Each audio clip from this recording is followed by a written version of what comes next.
Hey everyone, Josh here. In this video, I want to talk about the drop in the mortgage rates recently. And if you want to take a look here behind me, this is the house that I live in. And I wanted to film inside here today because it's like 100 degrees outside. And I didn't want you to see sweat stains coming through this shirt. But anyways, so there was a recent drop in the 30-year fixed mortgage rate down from 6% last month. And we're sitting around 5%, give or take some, this month. So we've actually seen a decline in mortgage rates. And I remember the first house that I built, I got it for 6.25%. And I actually thought that was low back then. And now we've seen rates go way lower. This time last year, mortgage rates for a 30-year fixed loan was around 3%. So you can see how we've been kind of spoiled throughout time because having a no interest rate loan or having a low rate is very unheard of, and that's what a lot of people's been used to lately. So now we're getting back into a normalcy type of environment. So that's just something that you might want to keep in mind throughout this whole video, is that even though 5%, which is what we're sitting at right now, seems high, it's really, in the grand scheme of things, not out of the ordinary. I think what was out of the ordinary is when we had rates clear down to 3%. I think that's more abnormal than having a 5% mortgage rate. But anyways, so we went from the 6% last month, now we're around 5%.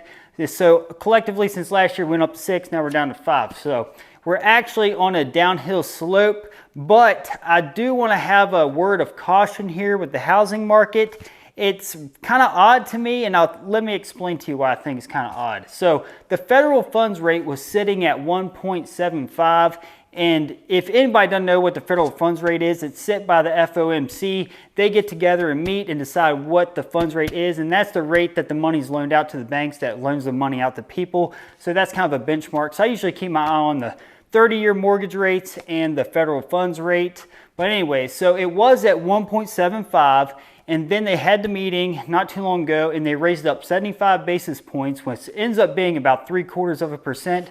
So now the federal funds rate sitting at 2.5%. So that rate went up, and the mortgage rates actually went the other way. They went down. So in my eyes, I'm thinking, okay, so if the rates for the federal funds rates went up and that went down, that's telling me that there's less demand in the housing market. So that's probably why the mortgage rates went down. And just so you're aware, nobody sets mortgage rates in stone like the federal funds rates. The mortgage rates is whatever the market brings, just like anything else capitalistic. So bear that in mind when you look at mortgage rates throughout time. So they're actually just set by capitalism, more or less. So now that's just the weird thing that I noticed. And again, it's not saying run for the hills, we're going to have a housing market crash or anything like that. And that's also not the only sign that I've seen of the housing market cooling off.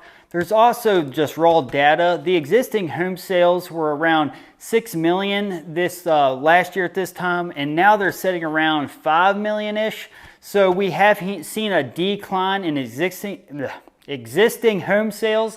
And now when it comes to new home sales or new construction sales, those are actually down as well. So we have raw data indicating we do have an official slowdown in the housing market.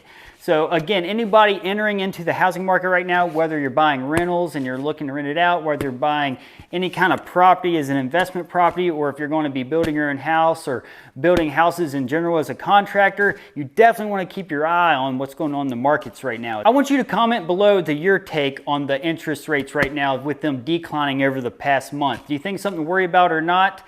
And also, if you want to see a video about how I built 4 houses using $70,000, check out this video. It'll help you out.